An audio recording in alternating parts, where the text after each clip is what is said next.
Hola y bienvenidos a su programa Mirando al Sur, donde le damos seguimiento a los acontecimientos que le están dando forma a la geopolítica de Sudamérica y el Caribe, ese gran proceso de integración que se llama el socialismo del siglo XXI, la revolución bolivariana, donde analizamos los diferentes convenios que están llevando los pueblos para crear este gran sueño de una gran patria.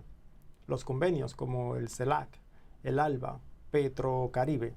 También analizamos cómo los pueblos originarios están utilizando los mecanismos democráticos que ya están establecidos para crear una democracia plena.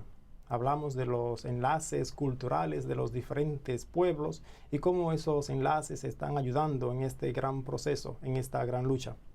Y hoy con nosotros tenemos al presidente del Partido Frente Amplio de la República Dominicana, el señor Fidel Santana. Bienvenido al programa Mirando al Sur. Mucho gusto, para mí es un honor. Bien, pues vamos a comenzar. ¿Me podrías hablar un poquito sobre tu trayectoria como político? Me inicié como militante estudiantil a la edad de 11 años. Tengo ya 48 años. Quiere decir que 37 años de mi vida han estado dedicados a la militancia en el movimiento social, el movimiento de comunidades, de vecinos, en los grupos populares, en el movimiento ya nacional de protesta, como lo fue en República Dominicana el Foro Social Alternativo, el Frente Amplio de Lucha Popular, FALPO, entre otros. De modo que mi trayectoria ha estado más ligada a las luchas comunitarias, a las luchas reivindicativas. Y en el año 2008 llego a la participación política electoral como candidato a la Diputación Nacional por el partido en ese entonces Movimiento Unidad y Cambio MIUCA, que luego en un proceso posterior de unidad se convirtió en Frente Amplio, organización que actualmente estoy presidiendo. Así es como llegas al Frente Amplio. Sí, llego como candidato a diputado al MIUCA. Después de una reflexión, sí, es bueno comentártelo, porque por muchos años habíamos sido escépticos a la participación electoral, incluso en ocasiones llamábamos a la gente a la abstención, porque entendíamos que las elecciones no resolvían los problemas de la gente y que proceso tras proceso se instalaban los mismos grupos de poder precisamente a saquear el erario público. En el 2008, después de una reflexión con la familia y con los compañeros de organización, llegamos al convencimiento de que este tipo de políticos que están orientados más que todo a buscar beneficios, más que a servir a la comunidad, habían reinado, tenían el escenario para ellos, solo porque la gente comprometida con la comunidad les habíamos dejado el escenario a ellos solos. No nos habíamos involucrado ni habíamos participado. Y entonces a partir de ahí decidimos comenzar a presentar candidaturas y a recorrer esta nueva ruta política en la disputa por el poder, ya para orientarla en función de los intereses de la mayoría. ¿Y qué es el Frente Amplio y qué es lo que busca en sí? El Frente Amplio es una coalición de organizaciones de izquierda y organizaciones democráticas y movimientos sociales que se conforma en el 2009 y que postula una candidatura a la presidencia que la encabezó el licenciado Julián Cerulle en las elecciones del 2012 y que me correspondió acompañar como candidato a la vicepresidencia por el partido Frente Amplio. Esta organización ha venido ganando espacio y apoyo y está precisamente hoy como una de las principales organizaciones emergentes en el país, como parte precisamente de una voluntad unitaria que es lo que caracteriza al Frente Amplio. ¿Cuál es la problemática actual del problema de la corrupción en la República Dominicana? La corrupción es el flagelo más grave que afecta a la República Dominicana, acompañado del narcotráfico y todos los problemas que acarrea este mal. Pero la corrupción se lleva entre las uñas, dicho por la funcionaria que encabeza el organismo llamado por el Estado a perseguir la corrupción, que es la Cámara de Cuentas. Se lleva entre las uñas la corrupción alrededor de 30.000 millones de pesos al año. La corrupción es un fenómeno que está básicamente determinado por una cultura política que ve el dinero público como si fuera propiedad de quienes administran coyunturalmente los asuntos públicos. Es decir, que en Dominicana hay una cultura política muy arraigada de que los funcionarios van a las funciones públicas más que a servir y administrar en forma transparente y diáfana, a buscar la manera de llevarse gran parte de los recursos que están destinados a servirle a la comunidad, llevárselo como si fueran de su propiedad. Allá hay ahora mismo una situación muy grave.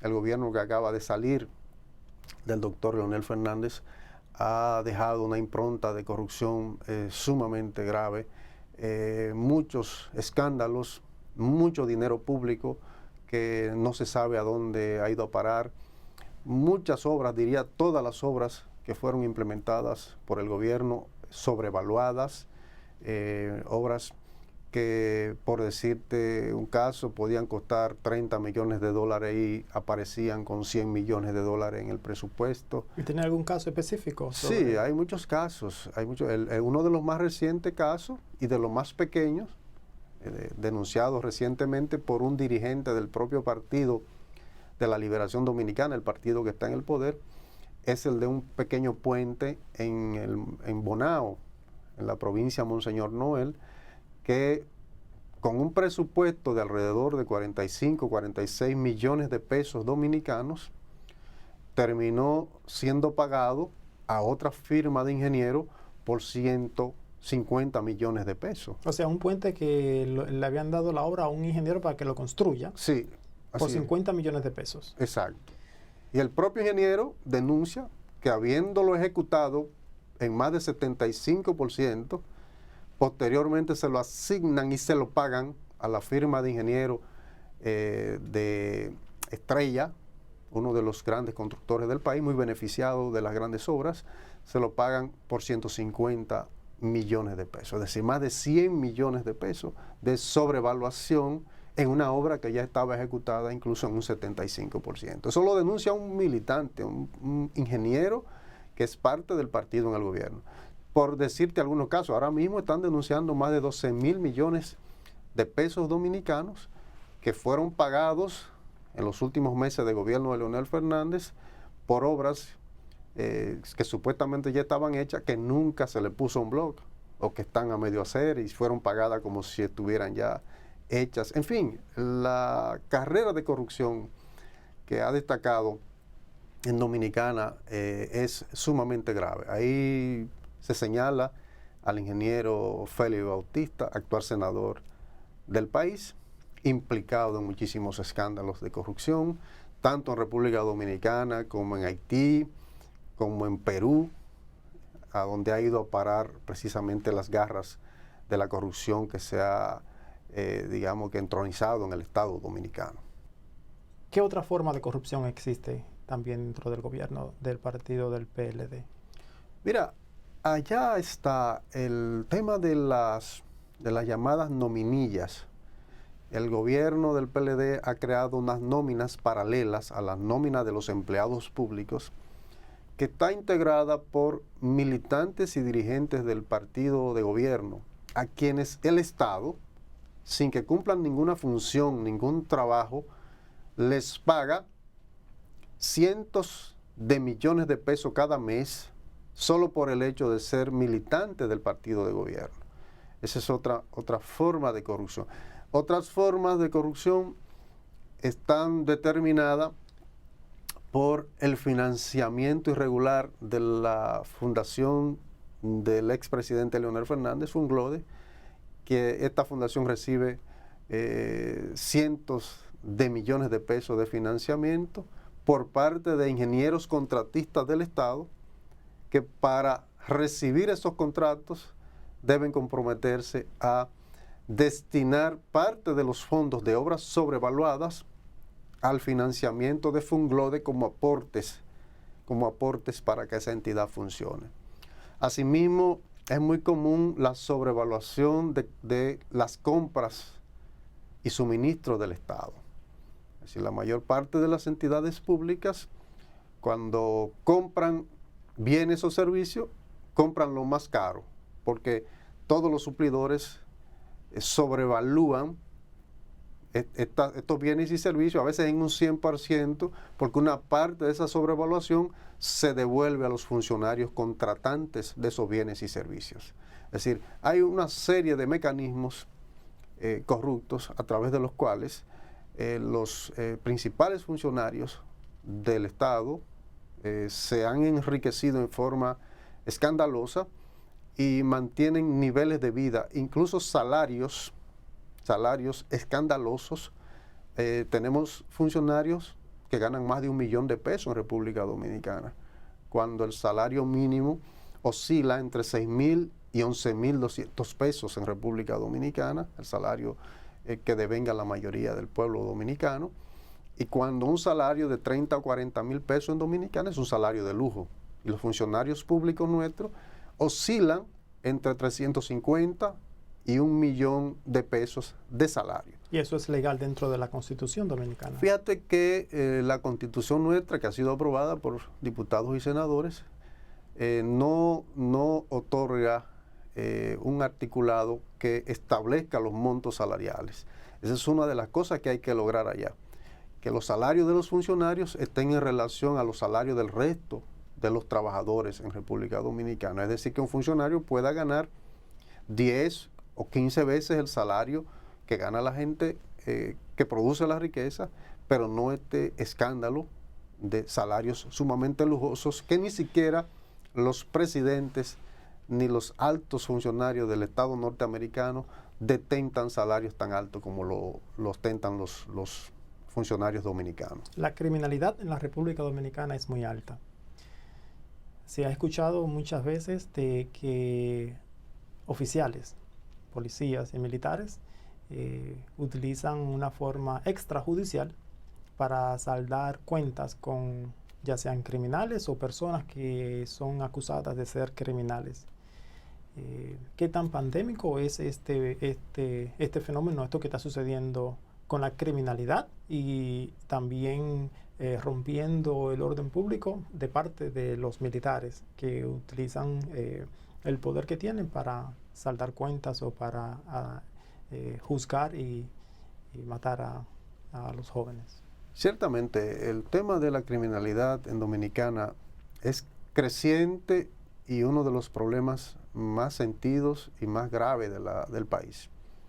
Pero ese es un tema que está determinado por factores estructurales del modelo económico y social que impera en el país.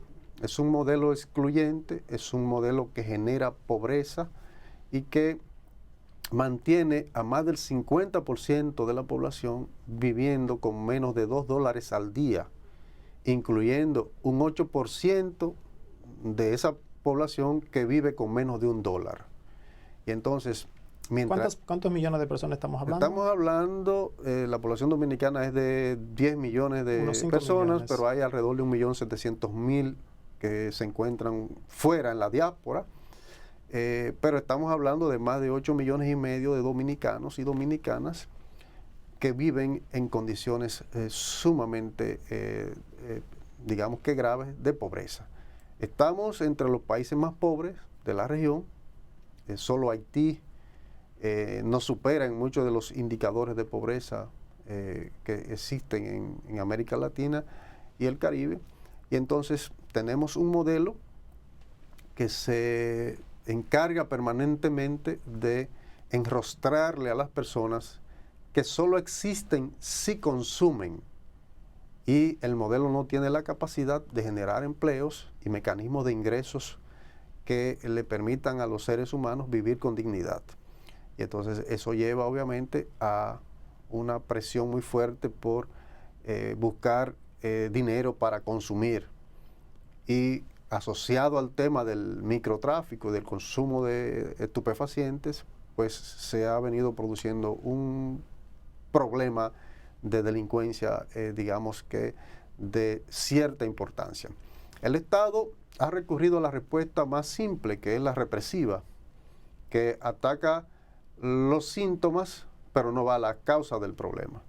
Entonces se ha dedicado a una especie de política de limpieza social que consiste precisamente en eliminar delincuentes en los famosos intercambios de disparos, y así una enorme cantidad de jóvenes entre 18, 21, 22 años cada año caen en este mecanismo precisamente por medio del cual la policía da de baja, fusila en las calles, incluso delante de las personas, a estos jóvenes que son sorprendidos en acciones delincuenciales, en raterismo, en robos, en asaltos, y eso hace que tengamos cifras muy altas de fusilamientos encubiertos bajo el eufemismo de intercambios de disparos, cuando el Estado debería buscar respuesta precisamente proponiendo mecanismos de inserción de estos jóvenes,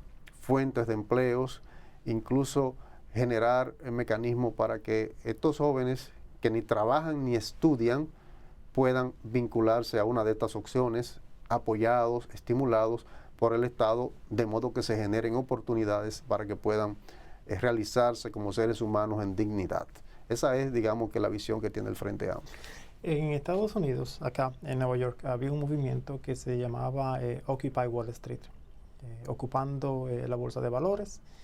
En ese proceso, en ese movimiento, se habló mucho sobre el 1%, en referencia a la élite, a los grupos de familias que tienen el poder y control de la riqueza de Estados Unidos, en este caso.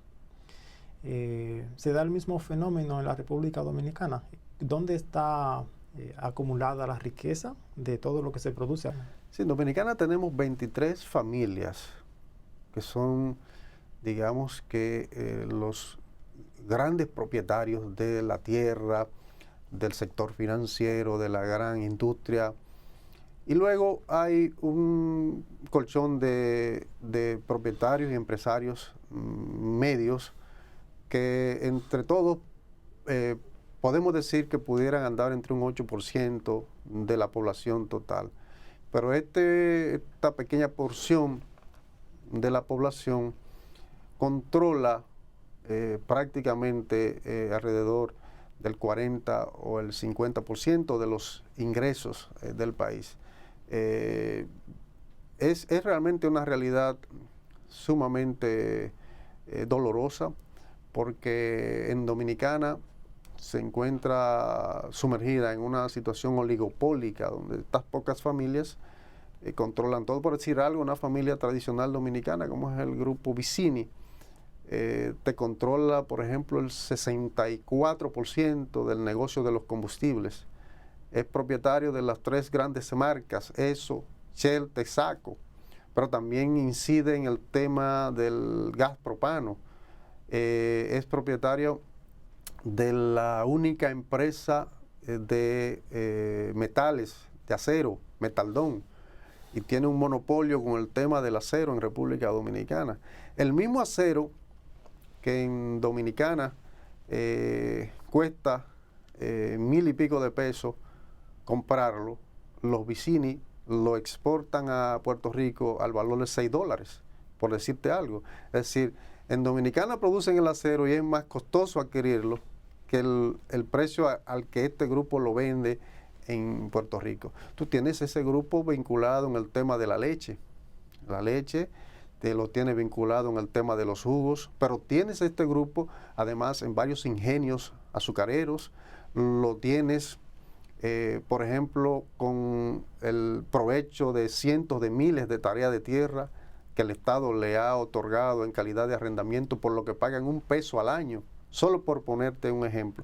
Y si hablamos de los grupos favorecidos con el tema de la construcción, también en esto son muy pocos muy pocos grupos. Entre ellos un grupo emergente muy poderoso es el grupo Estrella, por ejemplo, de Santiago, grupo que ha sido favorecido con enormes contratos, tanto en República Dominicana como en Haití, también vinculado a un grupo poderosísimo brasileño de nombre Odebrecht, que tiene negocios incluso en las islas del Caribe. O sea, en República Dominicana la concentración de la riqueza se puede decir que pudiera ser sumamente escandalosa, tan escandalosa como lo es a nivel global con las grandes corporaciones multinacionales. Entonces esto me lleva a mí a la siguiente pregunta. Si el 50% aproximadamente de la población dominicana vive con menos o aproximadamente $2 al día, estamos hablando de una suma muy baja de dinero. Es un estado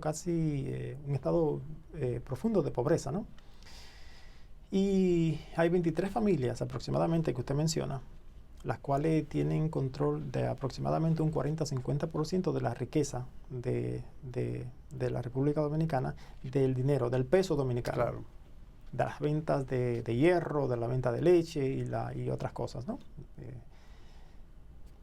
¿Se podría llamar que en la República Dominicana estamos viviendo en una democracia?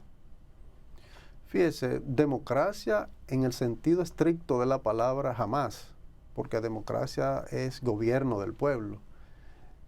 En Dominicana pudiéramos hablar de una oligocracia, ¿no? Gobierno de unas pocas familias y gobiernos, digamos, que se orientan sobre todo a seguir favoreciendo esas pocas familias. Por decirte algo, el negocio eléctrico en República Dominicana, la electricidad era un servicio del Estado y el pasado presidente en el año 96 vendió a precio de vaca muerta, decimos en Dominicana, la Corporación Dominicana de Electricidad, y hoy es uno de los negocios más onerosos en manos de muy pocas empresas privadas, entre los que está Vicini también. Pero esas empresas que están obteniendo de parte del Estado alrededor de $1.200 millones de subsidio al año por un servicio que no dan, es decir, porque tienen unos contratos que el Estado tiene que pagarle y la gente tiene que pagarle, prendan o no sus plantas. Es decir, sus contratos son tan onerosos que como quiera hay que pagarles, aun cuando en la mayor parte del país tenemos apagones de entre 12 y 18 horas al día. Y estas empresas, la mayor parte de la energía se genera a 7 centavos de dólar, nos venden al público en general la energía más cara a 22 centavos de dólar, la más cara del mundo. El pueblo dominicano está pagando la energía más cara del mundo. Sin embargo, a los grandes empresarios, los que tienen las grandes empresas, pagan su energía a 7 centavos de dólar. Si se hiciera un promedio de la energía más barata y la más cara, el pueblo dominicano debería estar recibiendo energía entre 11 y 12 centavos de dólar. Sin embargo, para favorecer a las grandes empresas, a los ricos, a quienes se le vende a 7 centavos de dólar, a la inmensa mayoría de la población se le está vendiendo la energía a 22 centavos de dólar. Por decirte cómo está estructurado ese sistema oligopólico de beneficios solo para los ricos. Amigos televidentes, estamos hablando con Fidel Santana, presidente del Partido Frente Amplio de la República Dominicana. Y tenemos preguntas que son muy importantes para poder contextualizar lo que está sucediendo en la República Dominicana. Y quiero continuar preguntándole, en este proceso del Frente Amplio que quiere llegar al poder, ¿está el Frente Amplio realísticamente hablando en la posición para poder llegar al poder, o se tendrá que crear un frente opositor mucho más amplio?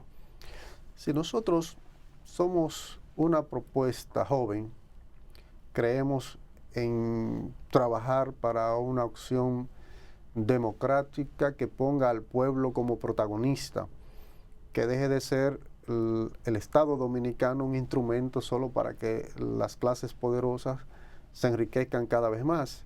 El Estado dominicano, que recibe inmensos aportes de parte del pueblo dominicano, por decirte, los pobres, la gente, el pueblo en sentido general, aporta más del 72% de los ingresos del Estado. Los ricos solo aportan el 7% de la renta, de todo lo que recibe el Estado dominicano. El resto del dinero lo recibe el Estado a través del impuesto sobre la renta, que también recae sobre los trabajadores, ¿no? Es decir, que en definitiva, todo ese dinero que aporta el pueblo dominicano, a la hora de invertirse, va a las áreas que permiten mayor enriquecimiento de los ricos. Por ejemplo, ese dinero nunca va al gasto social. En República Dominicana estamos gastando en la gente el 8% del Producto Interno Bruto, mientras que en la región, en América Latina, el 8% es el promedio de gasto solo en educación. Nosotros ahora tenemos un 4% en educación, en el presupuesto, pero en el gasto real, según los técnicos del Frente Amplio, el gobierno apenas está gastando el 3.2%. Es decir que en salud, educación, seguridad de la gente, vivienda, etcétera, el gobierno dominicano apenas invierte el 8% del Producto Interno Bruto. Por ponerte un ejemplo, Cuba invierte el 14% solo en educación. Venezuela está invirtiendo el 8% del Producto Interno Bruto solo en educación. Y nosotros apenas alcanzamos el 8% en todas las áreas sociales. Es decir, que no están devolviendo nada al país. Por eso decimos, es necesario un nuevo modelo político. Es necesario una nueva visión política que convierta al Estado en un Estado para la gente. Y por eso es que el Frente Amplio está proponiendo una gran coalición de fuerzas opositoras para desalojar del poder al Partido de la Liberación Dominicana, que tiene ya 12 años seguidos en el poder, y este periodo que está cursando de 4 años más, y que solo ha utilizado al Estado precisamente como un mecanismo de enriquecimiento para una élite que se ha convertido en muy poderosa económicamente y que compite incluso con las 23 familias dueñas del país. Esa élite de dirigentes del PLD, 9 o 10, hoy son tan ricos como las 23 familias tradicionales oligárquicas de República Dominicana. ¿Y quiénes caben dentro de ese gran frente opositor que usted está hablando? Mira, esta es una propuesta tan amplia como la perspectiva del Frente Amplio. Ahí caben todos los dominicanos y dominicanas que sienten que el devenir del país está en riesgo con la manera de gobernar y de usar los fondos públicos que ha tenido el Partido de la Liberación Dominicana. Y por eso nosotros decimos, aquí caben todos, desde los liberales hasta los moderados, los radicales, los demócratas, los patriotas, los opositores, aquí caben todos en esa propuesta de coalición amplia opositora. El año pasado usted fue el vicepresidente en la campaña que la estaba dirigiendo. En aquel entonces era el presidente Cerrulle. Hoy usted es el presidente del Frente Amplio. Imaginemos que usted sea electo presidente de la República Dominicana. ¿Qué clase de gobierno piensa usted establecer? Fíjese, nosotros vamos a trabajar para hacer gobierno en República Dominicana y mi partido tiene la decisión de presentarme como candidato a la presidencia. Incluso trabajar para ser el candidato de toda la coalición opositora. Obviamente, nosotros estamos haciendo una propuesta en la que caben todos los aspirantes que sean de oposición.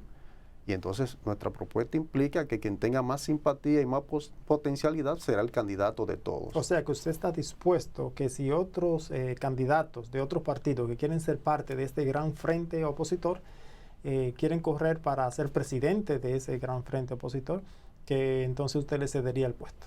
La idea sería que todos nos midamos a través de encuestas o a través de una gran consulta popular, todos los aspirantes, y que quien tenga mayor potencialidad, mayor simpatía en el pueblo, pase a ser el candidato de toda la coalición. Y nosotros estamos trabajando para ser el candidato de toda la oposición. Pero si hay otra persona que en el momento tiene más simpatía que yo, nosotros estaremos dispuestos a asumirlo y a respaldarlo. ¿Y usted personalmente está dispuesto a entonces jugar otro papel dentro Sin duda, estoy dispuesto incluso a acompañar a ese candidato, y si tengo que cargar el maletín de ese candidato de la coalición, eso haré, porque entiendo que el propósito de esta coalición es ganar el poder y desalojar a este grupo que está en el mismo. Y entonces jugaré el papel en el que sea más útil para esa coalición. Pretendo ser el candidato, pero si me corresponde ser otro rol, eso haremos. Sudamérica y el Caribe está viviendo uno de los procesos de integración que más avance ha hecho en los últimos 500 años, desde los tiempos de la colonización, los tiempos de la esclavitud. En ese gran proceso de integración hemos visto que, liderado por el pueblo venezolano y por algunos otros países como la República Plurinacional de Bolivia con Evo Morales, de Ecuador con Rafael Correa, de Argentina y de Brasil, ¿está este gran frente opositor que usted está planteando a ese nivel de ese proceso de integración que se está llevando a cabo en Sudamérica y el Caribe? ¿Estáis dispuestos a la política que piensan establecer ustedes a poder estrechar lazos de hermandad con otros pueblos de Sudamérica y el Caribe? Sin duda que la política del Frente Amplio es precisamente el de la hermandad, el de la solidaridad, el de los puentes de comunicación y de relacionamiento con todos los países de la región y con todos los países del mundo, porque Dominicana es un país vinculado a través de la diáspora con todas las regiones del mundo. Nosotros tenemos migrantes en todas las regiones del mundo y queremos tener muy buena relación con todos los países del mundo, una relación de respeto mutuo, una relación de autodeterminación de cada pueblo. Y este proceso que se está dando en América lo vemos con mucha simpatía. De hecho, en el país somos beneficiarios de Petrocaribe. Estamos recibiendo una cuota petrolera financiada a 25 años a un margen de interés muy blando, prácticamente solo simbólico. Ese financiamiento que otros países han aprovechado sensiblemente para invertirlo en mecanismos productivos en Dominicana, ha ido a parar a un barril sin fondo. El tema eléctrico se ha tragado eso. Ese dinero ha ido a parar, aparte de esas 23 familias dueñas de la República Dominicana. Nosotros nos gustaría precisamente aprovechar mejor esos vínculos con Petrocaribe y también insertarnos en el esquema ALBA. Acabo incluso de visitar Nicaragua, que no lo mencionaste, entre los países que ha ido avanzando sensiblemente y que ha ido incluso mejorando sus indicadores. Es un país que tiene hoy dirigido por el Frente Sandinista de Liberación Nacional, que sin lugar a dudas aprendió muchísimos de los errores del pasado y que hoy en un gobierno de unidad nacional y de reconciliación ha logrado precisamente poner a todo el país en un propósito de desarrollo. Eso lo está haciendo Evo Morales en su país con la resistencia de los grupos tradicionales de poder, pero también lo ha hecho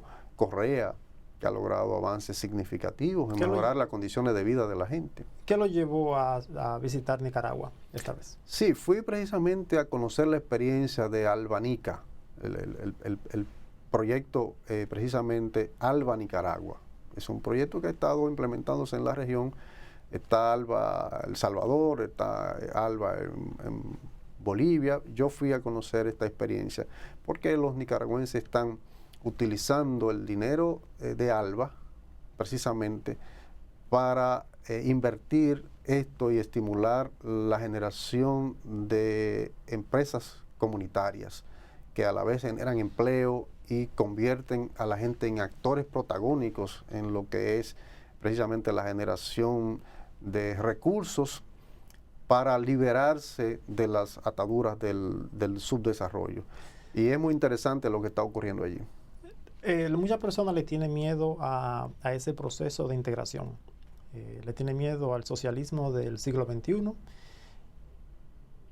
¿Es usted comunista o es usted socialista? ¿Cuál es su ideología política y qué gobierno piensa establecer? Mire, yo creo que el tema de las ideologías, de proclamarse, de ponerse una camisa de un color o de otro, en esta etapa de la humanidad no es lo importante. Lo importante es el rumbo y el accionar en función de qué está.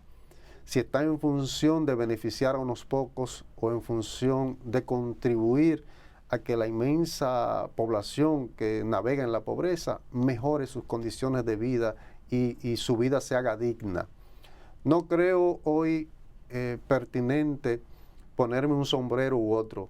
Soy un demócrata, soy una persona revolucionaria porque creo en la necesidad del cambio, pero así como creo pertinente la alianza en el plano político con todos los opositores, creo que hoy de lo que se trata es de una propuesta de pueblo.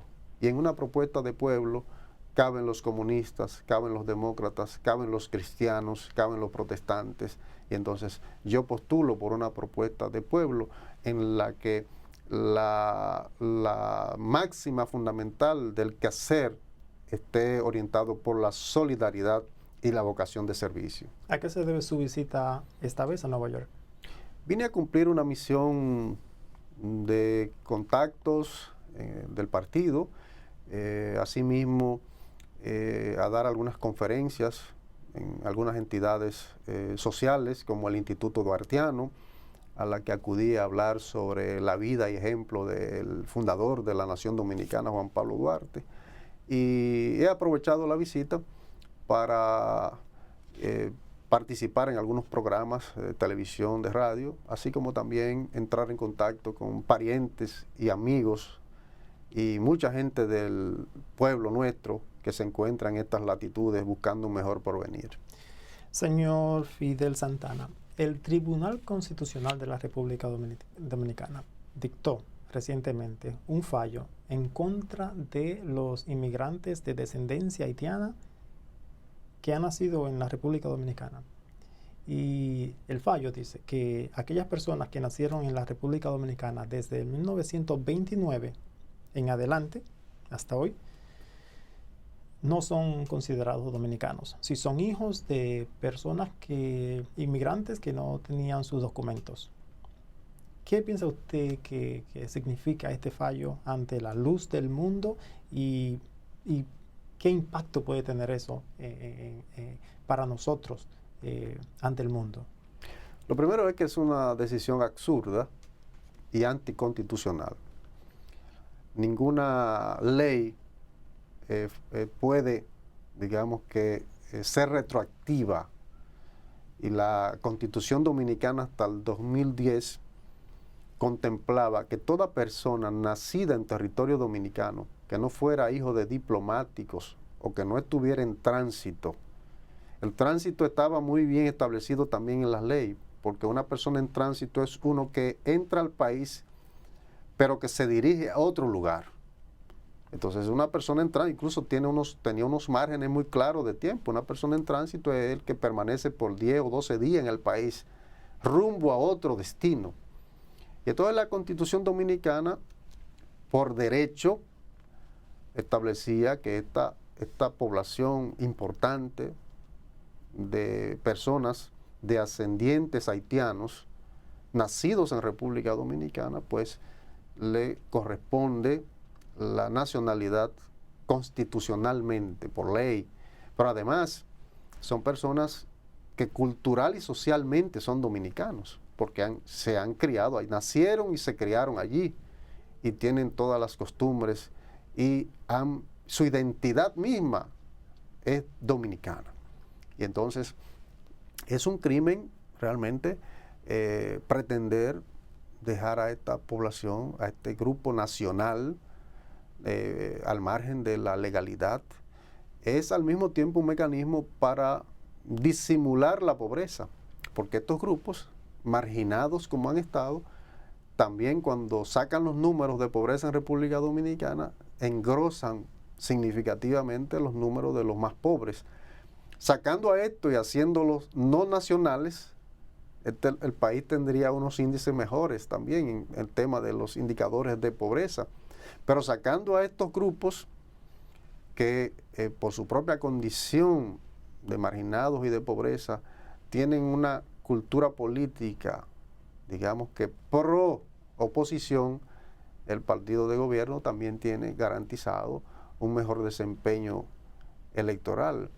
En definitiva, en nuestro país hay una élite económica y política racista que también ha usado el antihaitianismo como un recurso para distraer la atención de los problemas fundamentales del país. Ellos son los que se benefician de este fallo. Claro que sí, porque esos mismos grupos que estimulan el antihaitianismo son los que mantienen el desorden inmigratorio. No les interesa que los inmigrantes haitianos sean documentados, porque tendrían que pagarle más, porque son esos grupos poderosos los que emplean esa mano de obra ilegal para pagarle menos, para sobreexplotarlos, para no pagarles seguridad social, para no jubilarlos. Y entonces son esos grupos los que mantienen el desorden inmigratorio en República Dominicana, pero al mismo tiempo estimulan el antihaitianismo en el pueblo dominicano. Sí. ¿Cuál es el nivel de relación de negocio que existe entre la República Dominicana y Haití? Bien, Dominicana tiene a Haití como su segundo socio comercial. Es decir, que después de los negocios con Norteamérica, el segundo gran socio comercial de la República Dominicana lo es Haití, en una relación muy desigual, porque nuestra balanza comercial con Haití es de 90-10 en favor de República Dominicana. O sea, exportamos más en una proporción de 90 a un 10 de lo que exportan los haitianos hacia República Dominicana. Y esa mano de obra haitiana en Dominicana, que está calculada por el censo reciente de población y migración, en alrededor de 450,000 nacionales haitianos. Algunos exageran y hablan de 1,000,000, pero el estudio más reciente habla de 450,000 haitianos en República Dominicana. Esa población que trabaja, que labora en Dominicana y que envía remesas hacia sus familiares en Haití, definitivamente lo que hace es generar un círculo, porque esas remesas terminan comprando mayormente productos dominicanos que llegan a Haití como importación. Es decir, que quien resulta favorecido en definitiva con esta dinámica son los grandes grupos empresariales y comerciales de República Dominicana. Es una realidad muy lastimera, porque esta mano de obra es muy maltratada, no se le reconoce prácticamente ningún derecho. El Estado mismo vive regateando los servicios médicos que se le ofrecen en los hospitales públicos, y lo que plantea esta ideología racista y xenofóbica es que los nacionales haitianos en el país no pagan impuestos y que no tienen derecho a servicios de salud o de educación, cosa falsa totalmente, porque desde que el consumidor compra cualquier cosa en el abasto, está pagando un 16% de ITEVIS, de impuesto a la transferencia de bienes industrializados. Es decir, que aun cuando no pagara impuestos directamente en su centro de trabajo, es un objeto de derecho porque está pagando impuestos a través del consumo, a través de la compra de bienes y servicios que está obligado a comprar en el país precisamente para poder vivir.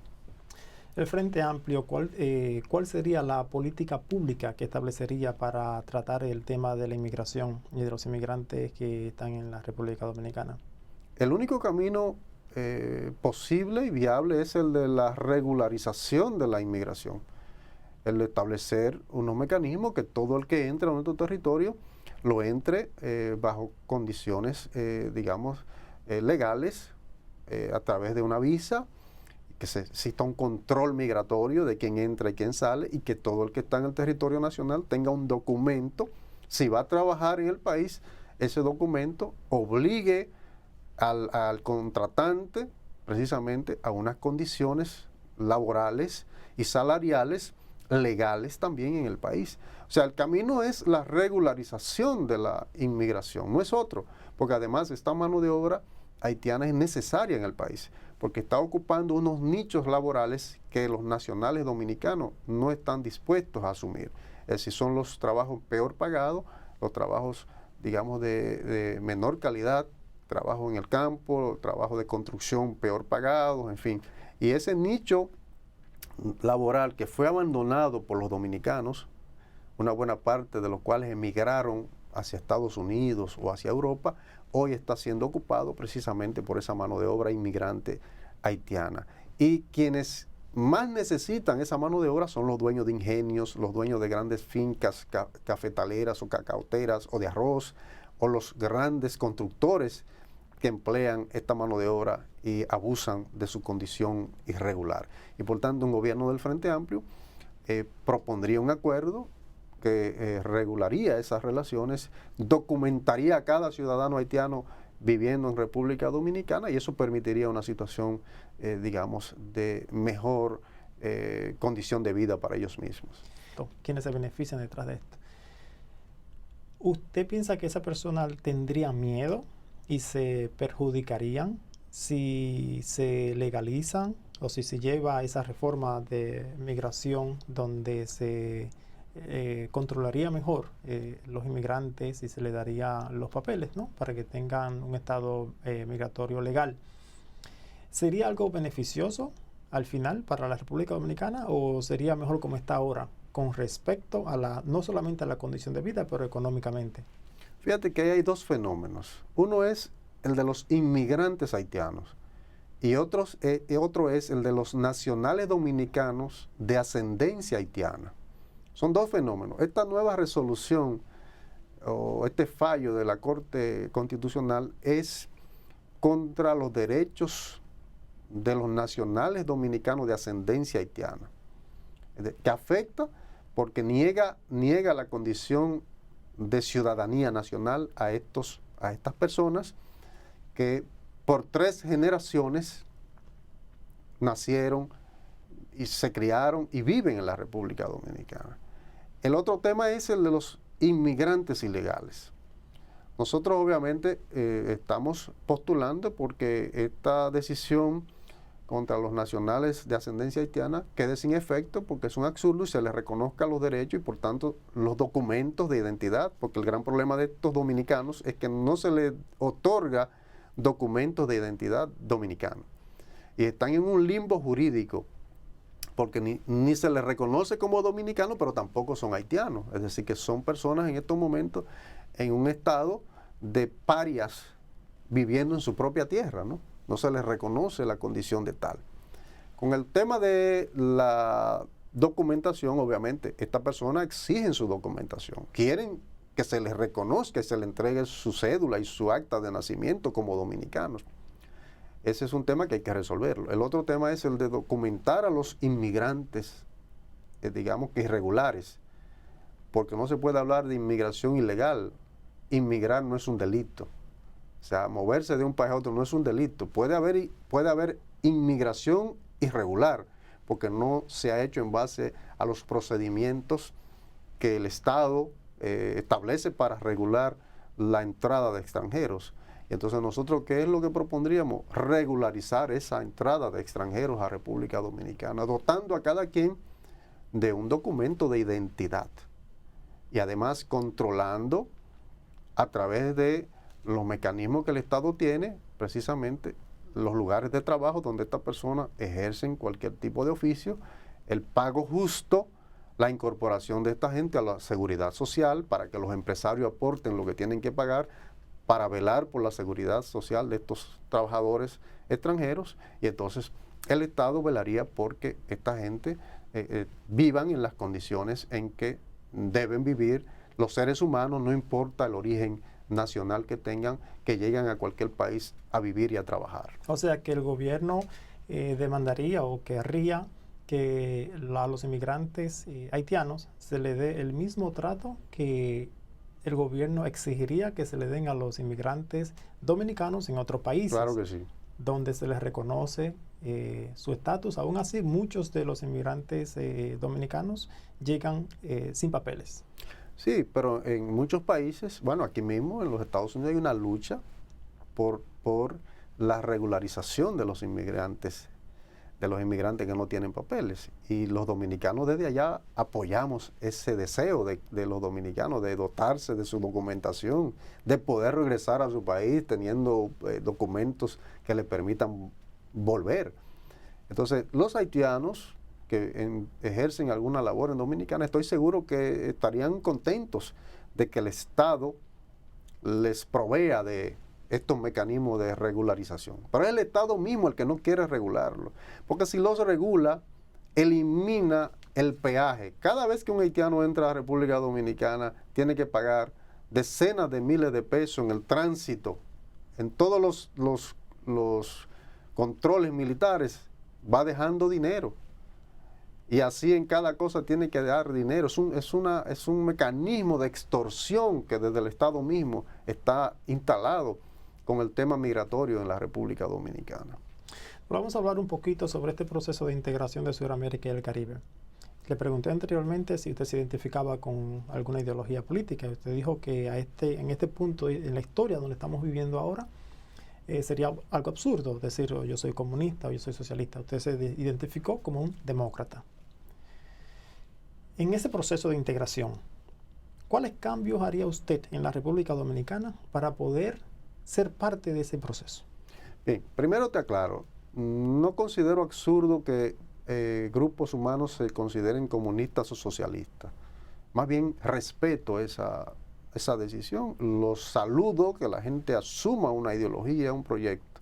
Pero en mi caso, que me propongo ser, digamos, el eje de una gran coalición, no puedo pararme en una esquina ideológica que, lejos de ser un centro de atracción para otros, se convierta en un mecanismo de exclusión.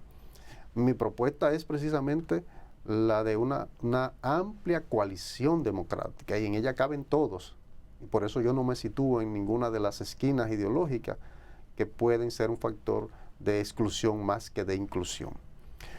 El tema de qué gobierno propondríamos: un gobierno para la gente, un gobierno compartido, un gobierno que no sea el eje de enriquecimiento de unos pocos. ¿Van a expropiar propiedades? De ninguna manera, no hay necesidad de expropiar propiedades en República Dominicana para hacer un gobierno justo. Fíjate que los Vicini tienen cientos de tareas de tierra del Estado por las que solo pagan $1 al año. El Estado puede hacer grandes proyectos de reforma agraria con esa tierra que es del Estado, no tiene que quitarle nada a Vicini ni a otros grupos.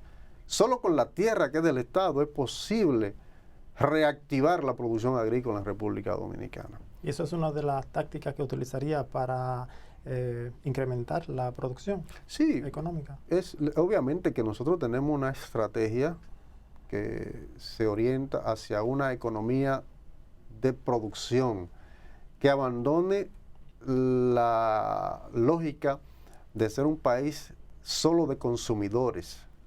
Si la mayor parte de la riqueza que se mueve en República Dominicana se sustenta en base a endeudamiento, y en base a remesas, y en base a inversiones extranjeras esporádicas, las llamadas inversiones golondrinas. O sea, nosotros estamos financiando el altísimo consumo con un creciente endeudamiento. Este gobierno ya lleva 4.000 millones de dólares de nuevo endeudamiento en un año. Eso es insostenible. El Frente Amplio plantea transformar la economía dominicana en una economía de producción, esencialmente. Producir para exportar, aprovechar incluso las ventajas comparativas que tenemos, la cercanía con el principal mercado del mundo, que es Estados Unidos, que la hemos desaprovechado olímpicamente. O sea, hay muchísimos países que en la región, en Centroamérica, los costarricenses están aprovechando enormemente el mercado norteamericano para colocar sus productos. Y el mercado regional, Mercosur. También, nosotros hemos desaprovechado todo eso. Estando en el centro, estratégicamente, para Norteamérica, Centroamérica y Suramérica, República Dominicana ha desaprovechado eso. Con el único país que tenemos una balanza comercial favorable, con Haití, y entonces eso es insostenible. Por eso hablamos de un país de productores. Ese es el desafío que como Frente Amplio estamos planteando. O sea, una economía parecida a lo que se está llevando a cabo en Bolivia, lo que se está llevando a cabo en Venezuela, donde se están, por ejemplo, en Venezuela están construyendo, fabricando sus propios autos, están fabricando sus propios celulares, están dándole uso a su nuevo satélite. Mira, nosotros pudiéramos hacer muchísimas cosas para generar fuentes de trabajo y producir parte de lo que estamos consumiendo, que lo estamos trayendo de países a veces con menor nivel de desarrollo que nosotros. Bueno, los centroamericanos están colocando en Dominicana más productos que lo que nosotros colocamos en Centroamérica. Tiene que ser un desafío para un Estado tener la capacidad de sustituir esas importaciones y de ser un país exportador. Es el desafío que tenemos. Entonces, para eso trabajaremos. Bueno, nos quedan unos 2 minutos para concluir y me gustaría saber si usted tiene algún mensaje o tiene algo que decir que se me ha quedado fuera dentro de las preguntas para que las personas que nos están viendo ahora tengan una mejor idea de quién es Fidel Santana y qué es este Frente Amplio, partido político. Bueno, solo saludar y enviar un gran abrazo a toda la gente que en estas tierras lejanas, soportando a veces el frío más intenso o el calor más abrasante, han dedicado mucho tiempo de su vida a forjar con sus manos un mejor porvenir y que no se cansan de aportar para que la República Dominicana siga adelante. A esa gente decirle que entre todos podemos construir un país mejor, que nosotros tenemos mucha fe en que toda esta gente que anda por acá, a su regreso, tenga un país más seguro, tenga un país donde pueda invertir sus ahorros y pueda vivir con seguridad. Y entonces para eso trabajaremos y que nos gustaría mucho que el pueblo dominicano en el extranjero siga pensando en volver a República Dominicana y que trabajemos juntos por un país mejor. Le damos las gracias al presidente del Frente Amplio de la República Dominicana, Fidel Santana, por acompañarnos esta noche en este programa donde le damos seguimiento a este gran proceso tan hermoso que se está llevando a cabo en Sudamérica y el Caribe. Esta propuesta del partido Frente Amplio es sin duda una propuesta de gobierno que cabe dentro de ese renglón, de ese movimiento de integración para hacer que los pueblos originarios y los pueblos del mundo tengan un mejor vivir, como decía Hugo Chávez, vivir viviendo. Muchas gracias y nos vemos la próxima semana.